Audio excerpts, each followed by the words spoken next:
Hello, my dear friends. Hope you're doing well. Welcome to this episode of the Peaceful Profits Podcast. Today, we're going to be talking about when to hire.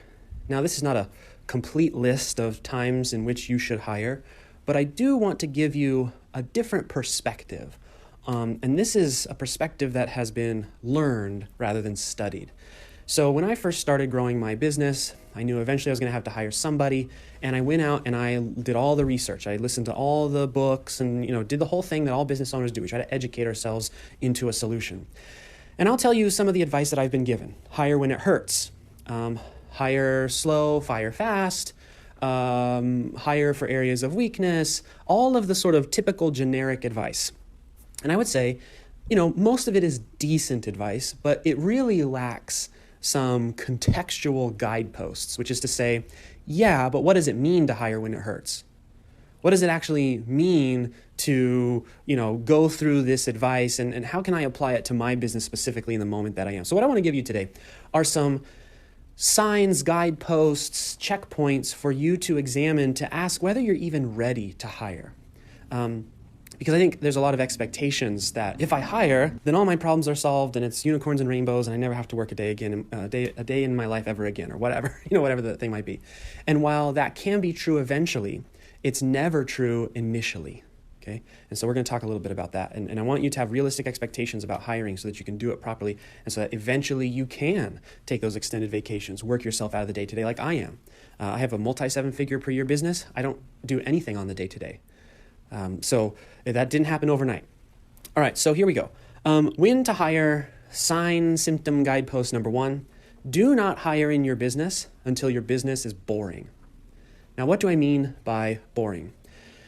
The biggest shock that people have when they are hiring, whether it's, a lower level virtual assistant or it's a critical member of sales and marketing.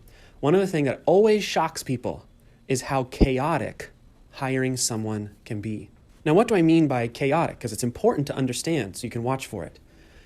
If I have a business and I'm going along and I'm doing a daily set of actions, I'm pulling the Atomic Habits, James Clear style, and I've really habitualized my performance and I'm very productive. I know exactly what I need to do to get the exact right results that I'm looking for, and I'm in a system, whether I know I'm in a system or not.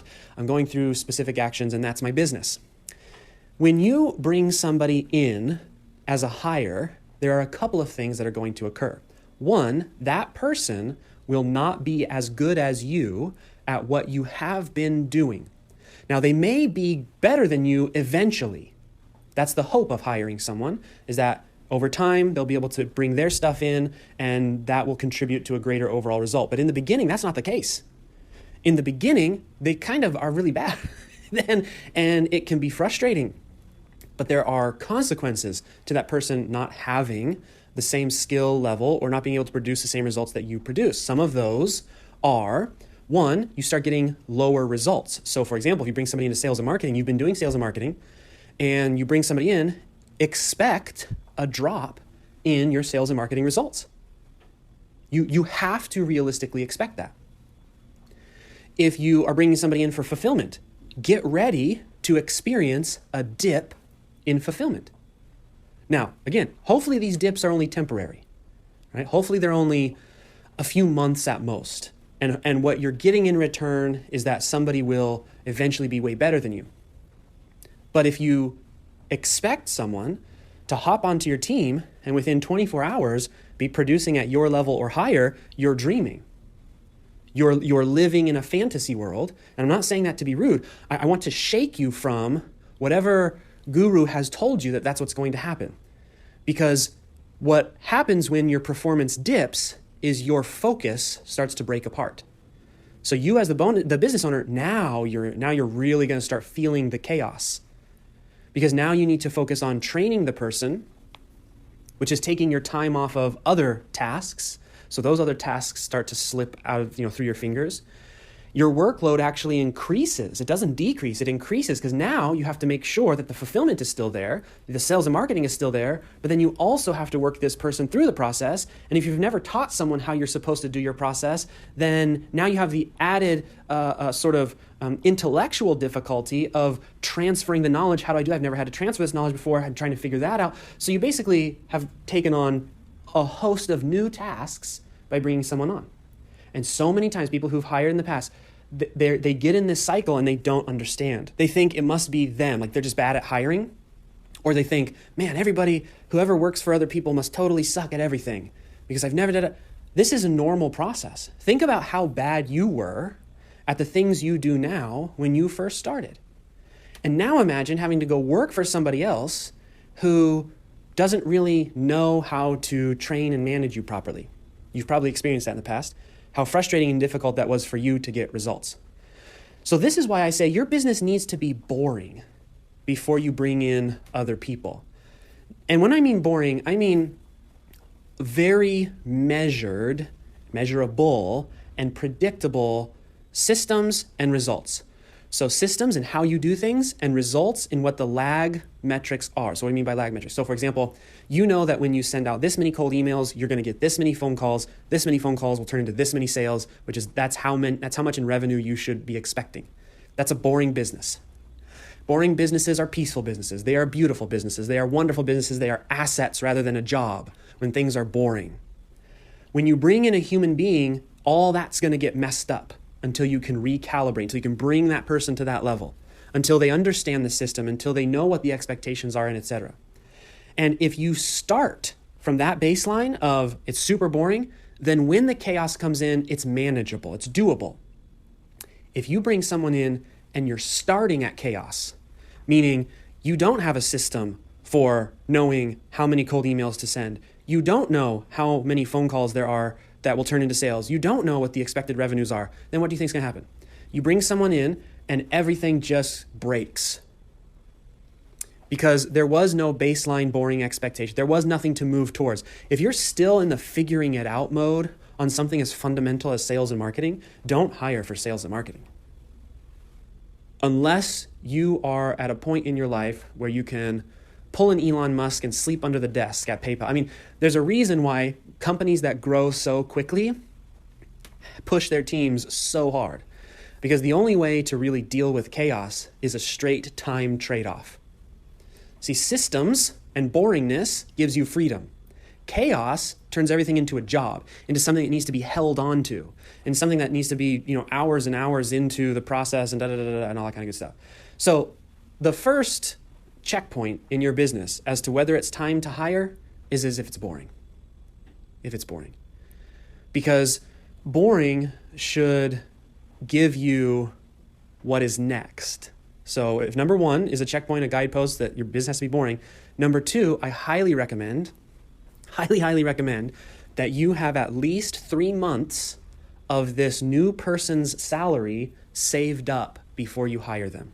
Now, why would we want that? So let's say you have a boring business, totally boring, and you go and you want to hire, let's say, a marketing director or something like that, some like real big, awesome person that's going to take everything over, and you're so excited, and they're $10,000 a month, right? And you're like, this is an A player. They're going to get me great results. And look, it doesn't matter if it's $10,000 a month or $500 a month. You're just trying to hire a VA. The principle remains the same, but I want to give you an extreme example here. $10,000 a month, you think you're bringing in this total A player. What did we just say? People add chaos. Okay, and you're deciding to bring somebody into a very critical to revenue generation point in your business. So what's going to happen? Well, whatever that was boring, whatever the results that you were getting before, they're going to dip. So revenues are going to go down. That is going to happen when you very first start this process. Maybe it's only a couple weeks, maybe it's a couple months. By setting aside 3 months of salary for this person, you remove one of the biggest, I would say, hindrances to what it would be sort of collaborative growth, or let me see if I can put it in English here. One of the reasons that relationships don't work out when you're hiring is because of the stress that you experience. When you have to bring someone on, which is an added expense to your business, and then everything starts to get chaotic. So now you are coming to the table and there's this person that you've brought into your world and you're hanging over their head, well, I'm paying you this. and you need to get me results. And I took on an extra expense. And then it starts to cloud your ability to actually get from this person what you need. To get from this person what you need. There's a guy that I like to listen to. His name is Joel Salatin. And he is a farmer. And he likes to help people start family farms and grow farms. And my wife and I have listened to a lot of his and helped us to set up our farm and do a bunch of stuff. He talks a lot about why type A personalities make really bad farmers. And it's because type A personalities want to force biological situations. In other words, a tree takes as long as it takes to grow. There's nothing you can do about it. In fact, if you try to rush the process too much, you kill the tree. In working myself, and this is not a point of pride, this is more me sharing my battle scars, in building my own teams and in helping hundreds of other companies build their teams, I have seen more often than not incredibly talented people come into a company and wilt, absolutely wilt, under the pressure that was created artificially by the business owner taking on an expense, not being prepared for the momentary dip in result, and then hanging that expense over the head of the person that has come onto the team. So my recommendation of having 3 months of salary saved up has almost nothing to do with the economics of that situation. It's not like you're going to magically, that money is going to turn into something else. It's about giving you and the person you're bringing on 3 months to sort stuff out without having to worry about where that money's coming from, to pay them. I know it sounds so simple. And keep in mind, I don't have experience at the Fortune 500 level, Fortune 1000 level. I'm talking about scrappy entrepreneurs. This is advice for scrappy entrepreneurs, people who are making their first hires, people who are coming into a situation where maybe this is the first time you've ever hired a big marketer. Maybe this is the first time you've ever offered a 6-figure salary. Maybe this is the first time you ever hired a virtual assistant. Again, I still recommend, even if the virtual assistant is only $400 a month, I still recommend you put aside $1,200 so that for the first 3 months, you can at the very least take the pressure off of that additional salary. Okay? So here's the very last thing. At least for this episode. Again, I could probably give you a list of 100 things to watch for, but I think these are the most important. So 1, your business needs to be very boring. Number 2, you need to have 3 months salary saved before you bring somebody on. And it needs to be that specific salary. So not just random salary, but to that particular person. Number 3 is you need to have all of your systems captured. You have all of your systems captured. Now, this is basically your business needs to be boring, but I want to point this out specifically. Because when you have your systems captured, it gives you the leverage you need to determine one of the hardest things to determine when hiring, which is it this person or is it me as to why things aren't working out? So let me see if I can explain. First off, what is capturing systems? Capturing systems is, let's say, for example, you've been answering your customer support up to this point, literally pulling out a screencast or Screencast-O-Matic, Loom, whatever, and recording yourself doing your customer service for like 2 or 3 hours a day for a week or two. We don't need, manuals, not in our business, okay? When you get to be too big for your britches and you have, 150 employees, devote some time to people coming up with, 400-page employee manuals, which no one's going to read anyways. For us, for entrepreneurs, we just need to capture the system. If you're running sales calls, you need to have recordings of your sales calls. If you do cold outreach emails, you need to record yourself doing cold outreach emails. How you fulfill and run your Facebook ads, you need to capture. It's as easy as getting $5 a month Screencast-O-Matic and just creating a library. You don't have to worry about how is it presented and, does it have the proper structure. Just literally what you're trying to do is create a scalable system for someone to job shadow you. Right? Because if you record yourself, look, if all we do is we talk and type in this industry, right? We talk to our clients, we type to our clients. That's what we do for a living. You can record your talking on Zoom. You can record your typing on Screencast-O-Matic. Okay, that's job shadowing. They don't need to be in an office. You can do this anywhere around the world. They can see exactly what you do. Having those systems captured, okay, it doesn't mean you don't answer questions, right? When you bring someone on, it doesn't mean that you say, okay, there's the library of video recordings. You better go listen to them all. And if you don't have it figured out, you're gone. But it does mean that you have covered your bases. What do I mean by that? If you have captured systems, and the person you hire cannot perform to the level of your captured systems, then you know it's the person, not you. And if you've never hired anyone, you probably don't understand the significance of having that clarity. If you have hired people before, then you know, laying in bed at night thinking, is this person failing because of me? Am I not giving them the training and the guidance and the information that they need to be effective? Or is it them? And when you don't know the answer to that, when you aren't convinced yourself of that answer, it can make very difficult the situation where you have to start making tough decisions like, you can't work with me anymore. Or I'm going to invest a bunch of money in training you because clearly, so it's a matter of having the baseline of systems captured is literally an asset you can use to get clarity in what the status of the working relationship is. You can say, well, we do have the standard. We do know how to do this here in this company because we're already doing it. See, watch me do it. If you can't get that, if you cannot come away from watching that with an understanding of what you should be doing, then you are not qualified for this job. I'll give you an example. In my business, we do a lot of funnel stuff, right? So we're doing a lot of copy. We're doing a lot of creating sales pages and things like that. We have all of our funnels captured.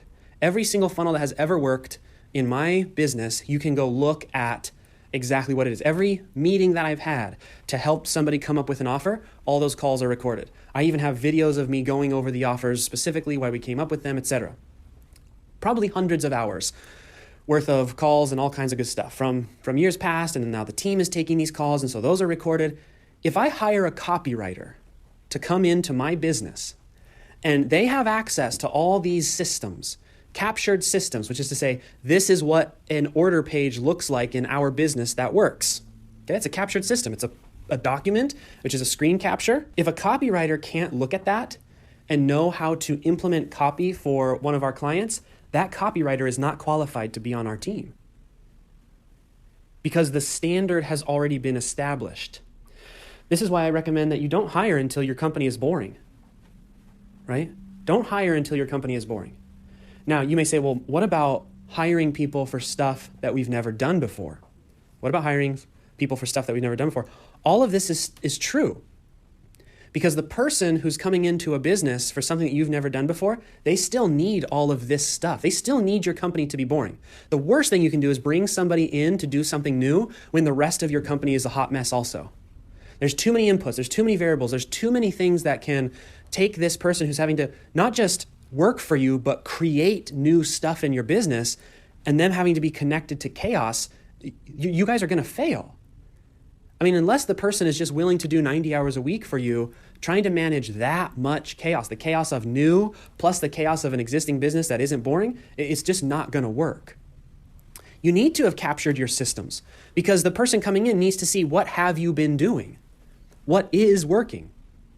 Even if it's an HR person, having the captured system says, here's how our company works. They can see how you approach things. They can understand how it all works together. They can see how you've been training people in the past, etc. And then, of course, look, honestly, if you're bringing somebody into your company for something that you've never done before, forget 3 months of salary saved. I'd recommend 6. Because if somebody has to come in, invent something new, and work for you, the longer the runway you can give them, the more likely the result is that you're going to actually achieve what you're trying to achieve. So this is probably not the advice that you've gotten in the past. This is advice from doing this thing on the front lines. And to be frank, being really bad at it. Hiring people is not something that came second nature to me. I had all sorts of mental hang-ups around it because I was, or I guess more accurately, I still am, the son of a blue-collar worker who was in manufacturing in the 90s. Every 6 months, from the time I was born until I was 18 years old, from the time I was born until I was 18 years old, we moved on average once every 6 months. Because my dad was always getting laid off from stuff that was getting shipped overseas. So when I started my business, I had all kinds of weird ideas in my head about what it meant to be a boss who hired people. You can imagine, right? I hated bosses. I hated the guys in the suits. I had a lot of stuff in there about that. So what I've learned over time is what it actually means to hire, how serious hiring is. It's not something to be taken lightly, and what you can do to better protect and preserve, therefore increasing the likelihood of success by protecting and serving and preserving the relationship with these people that you have coming in. Too often, we expect people to come save our business when we ourselves are unwilling to do so. So bringing someone on board, there's a sort of sentiment that I prefer when thinking about hiring, and it is, I will hire someone if I'm willing to help them succeed. If I'm not willing to help this person succeed, one, it means they're not a good fit, right? If I'm not excited about helping you to be something better, and it doesn't mean me specifically, like if I'm not willing, so our team right now, we have about 23 people on our team, 24, 23 people on our team right now. I don't have to be the one actually sitting down with the person and walking them through the stuff, not at this point in our business. But if I'm not willing to devote company resources, if I'm not willing to devote other members of the team, if I'm not willing to create trainings or do things like that, then that's a sign that this person shouldn't be on the team. Because we can't just bring people on and not expect to help them help us. Otherwise, don't waste the money. Don't waste the time. Don't invite the chaos. Don't set yourself up for disappointment. So anyways, some tips there for you. When to hire, some things to look for. Again, we could go down a much, much longer list, but I think hopefully this unlocks some thoughts, some ideas for you in your own process of growing and hiring. If you would like us to help you with building a team, working yourself out of the day-to-day, getting yourself to a point where, like my business, you have not just maintenance, right? So not just a boring business, but a business that innovates without you. So having a team that comes up with offers and solutions and fulfillment ideas and revenue ideas and really a business that functions without you. If your ego can handle that, and that's a little side joke there for those of you who are in this process, there is a lot of mindset work that is required. There's a lot of systems work that's required. There's a lot of learning to let go and letting big things happen. There's a lot about selecting the right people. How do you filter for those people? How do you find precisely the right person you need for precisely the right things? Sometimes we hire good people for the wrong reasons. Oftentimes we hire the wrong people for good reasons. How do you sort of navigate that whole world? If you'd like any help with any of that, done with you, done for you, etc., don't hesitate to go to peacefulprofits.com/call. Have a chat with my amazing team of incredible people. And we'll even give you some insights as to whether or not it's time for you to hire. If you just want to ask somebody, hey, here's my situation, is it time to hire? Give us a call. If it is time, and we really do think it is, we can give you some solutions that we can do to help you. If you're ready to, even this, let's say that all this sounds wonderful to you to be able to work yourself out of your business, but you're stuck in a chaotic business. Give us a call. Helping people to get their business to be quite boring is something we're very, very good at. It has to do with the systems that you've chosen to implement, the offers, the way that you market. A lot of people think that what they need to do is hire. Sometimes what they need to do is redesign their business. And they can maintain bigger, healthier, more consistent profit margins for significantly less work because the chaos itself has been reduced. So it's not always about hiring someone. Sometimes it's about changing the very core nature and design of your business. Hard to tell you whether that's the case or not if you don't give us a call, peacefulprofits.com/call. We would love to chat with you, see what kind of stuff we can do together to help you, see what help you need specifically. Again, that's peacefulprofits.com/call. I hope that you enjoyed this podcast. We'll see you in the next one.